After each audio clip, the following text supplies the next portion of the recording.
Boa noite. Eu prometi aos meus colegas da mesa que a gente não ia chorar. Mas não está fácil. Primeira coisa, parabéns.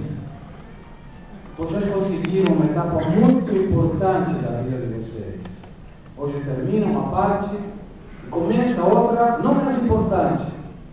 Talvez uma das mais importantes profissionalmente falando, porque a partir de agora é por vocês sozinhos. A gente não estará mais para sermos consultados numa aula, ou num telefone, ou num MSN. Mas antes de começar o discurso, eu queria agradecer a vocês por terem dado a oportunidade de ser paraninfo nesta noite, ao Dr. Morante, representado pela professora Bossi, pela oportunidade de dar aula nessa casa e, fundamentalmente, quando soube que seria paraninfo, eu tinha duas alternativas. A primeira era escrever um discurso e pedir a alguém que corrija para não ferir o português, porque eu sou argentino. E a segunda era abrir o coração e falar de saída. E eu optei por essa segunda, não escrever o discurso. Então eu vou pedir que os meus pais, amigos e vocês, colegas, saibam desculpar-se, como nas nossas aulas, algum errinho por aí se perde. Hoje é o nosso último contato acadêmico. Hoje é a nossa última noite como professores e formandos, já não mais alunos. E por isso eu queria me retrotrair à nossa primeira aula. Nessa aula que eu entrei com a show, com notebook, me apresentei, e aqueles que estiveram na primeira aula devem lembrar que tinha o porquê eu estava dando aula nesse dia, quais eram as minhas qualificações para estar aí dando aula. E depois, no segundo slide, tinha um slogan. Talvez alguns de vocês, aqueles que foram na primeira aula, lembrarão. E o slogan dizia assim: vamos trabalhar por mudar uma realidade existente ou criar uma realidade que ainda não tenha sido criada. E o objetivo dessa frase é simbolizar que nós, administradores, precisamos todos os dias nos diferenciarmos. Precisamos todos os dias trabalhar para sermos diferentes. Em termos econômicos, seríamos para sermos mais competitivos.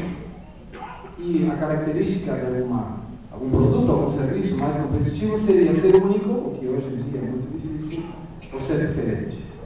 E nós temos essa oportunidade. Embaixo desse primeiro slogan, tinha outra frase, que foi a primeira frase que eu li quando vim ao Brasil em 1981, o que prova que eu sou mais brasileiro que muitos de vocês. E diz assim a frase: é preferível pecar por executivo que por ineficaz. É na balança entre os acertos e os erros que podemos medir o verdadeiro valor de uma pessoa, e não na falta de erros de quem nunca teve acertos. Tem muita gente que não erra. Você fala: o Joãozinho não erra, mas ele não faz nada. É normal errar. Vocês têm que errar, porque quando a gente erra, a gente aprende. Se nós não fazemos, certamente não erraremos, mas nunca teremos a oportunidade de acertar. No outro slide tinha os desafios do novo administrador. Lembram disso?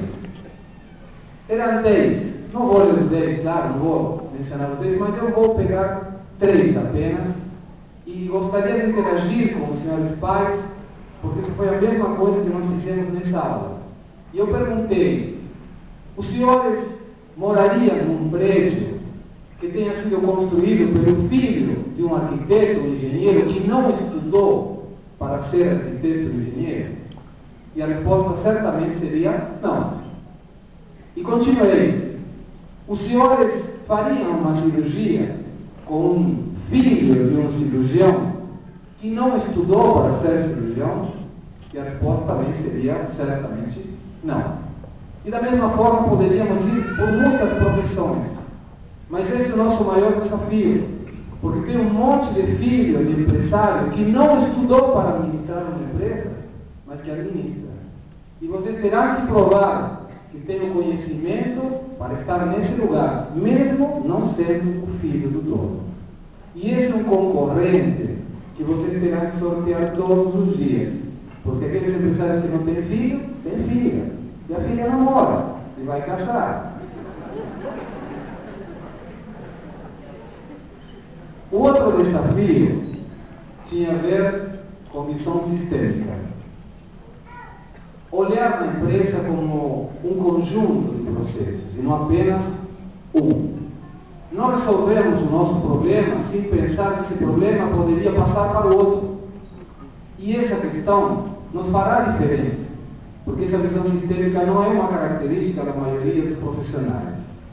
E o terceiro, e eu acho mais importante, nós devemos ser quebradores de paradigmas. Muitas vezes a gente faz as coisas sem pensar por que está sendo feito dessa forma. Sempre foi feito igual, mas pode ser melhor. E para ser melhor, vou pegar 3 palavrinhas do discurso da Fabiana, que mencionou.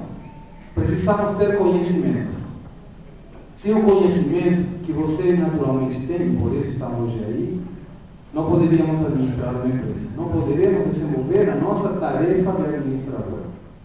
E esse conhecimento que vem sendo adquirido nos 4 anos de estudo não pode parar. Vocês não podem ter essa formação desse conhecimento no decorrer dos próximos anos. Pós-graduação, especialização, mestrado, doutorado. Quem sabe, colegas da gente, ensinando também algum dia para outros alunos que vão iniciar esse processo do conhecimento. A segunda palavrinha que gostei do discurso da Fabiana foi habilidade. E naturalmente não estou me referindo à habilidade natural do aluno de colar na prova. São habilidades vinculadas com aquilo que vocês gostam de fazer. O dom. Todos temos um. E além do conhecimento, se agregarmos habilidade, nós teremos um profissional muito bem preparado. Mas o mais importante, precisamos ter atitude. Se a gente não tem atitude, não conseguiremos nada. Não apenas como profissionais da administração, senão em qualquer âmbito da vida. E eu gostaria de dar uma pequena fábula, e com isso concluo o discurso, de como podemos imaginar a atitude. Diz a lenda que os animais, entediados na selva, organizaram um concurso e colocaram uns sapinhos dentro de um frasco de vidro que tinha umas laterais retas, e a graça estava em ver qual sapinho conseguiria sair do frasco primeiro que os outros. Tinha um monte de animais assistindo essa Olimpíada, essa prova, mas sem se tocarem que quando começaram os sapinhos a saltar, a ponta do frasco era muito alta. E era praticamente impossível que alguns dos sapinhos conseguissem sair do frasco. Então, os outros animais que estavam assistindo, muito atentos a essa prova, começaram a gritar, naturalmente das arquibancadas: não adianta, não precisa continuar saltando, é impossível sair do frasco. E os sapinhos que estavam dentro, ouvindo os comentários dos assistentes, um a um, começaram a desistir. Mas tinha um sapinho que não parava, continuava a saltar, saltar, saltar. E como os outros começaram a desistir, fizeram uma base mais alta, e um sapinho deu um pulão e conseguiu sair do frasco. Quando ele conseguiu sair do frasco, todo mundo surpreso se aproximou. Os animais da imprensa também se aproximaram e perguntaram: sapinho, estava todo mundo aqui fora dizendo que você não conseguiria fazer isso, e você continuou, insistiu e conseguiu. E o sapinho falou: eu sou surdo. Mas como assim? Eu via você gritando e falando comigo, mas eu pensei que você estava me alentando. Eu não via o que vocês falavam. Eu pensei que vocês me diziam: continua, vai. E aí eu observei que quando os outros sapinhos começaram a desistir, a base do frasco começava a ficar mais alta, aí fui me apoiando um a um no sapinho que parava e saí. Não sei, mas agradeço, porque eu pensei que vocês estavam me alentando. Então gostaria de tirar dessa fábula duas morais da história. A primeira, nunca acreditem quando alguém fala de fora que não dá para fazer o que vocês podem fazer bem. Não é importante ouvir aqueles fracassados, que porque eles não conseguem, imaginem que vocês também não conseguirão. Quando alguém fala que você não vai conseguir, sintam motivação com isso, porque isso fará de vocês ter a atitude suficiente para ser profissionais diferentes. E a segunda moral, tomem sempre a base daquele que parou para vocês continuarem, porque essa será a base que permitirá que vocês consigam algum dia sair do frasco. Eu gostaria de mencionar a uma pessoa, Silvana. Acho que não vou conseguir, viu?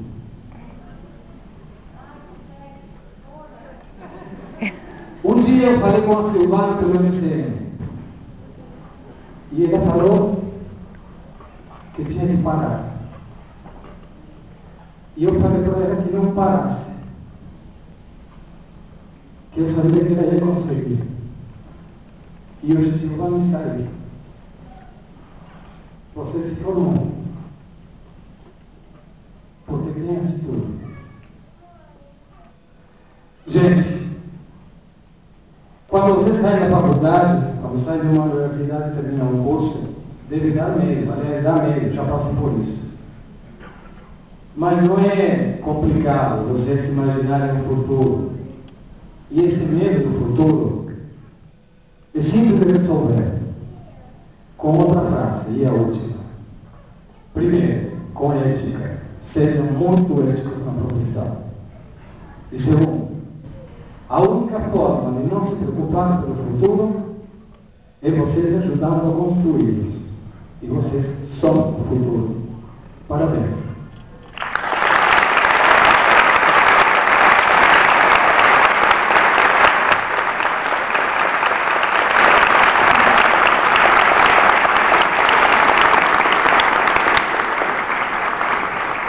Temos a oportunidade de termos esse momento, homenagem especial aos componentes da mesa, sendo que alguns de vocês serão convidados para homenageá-los.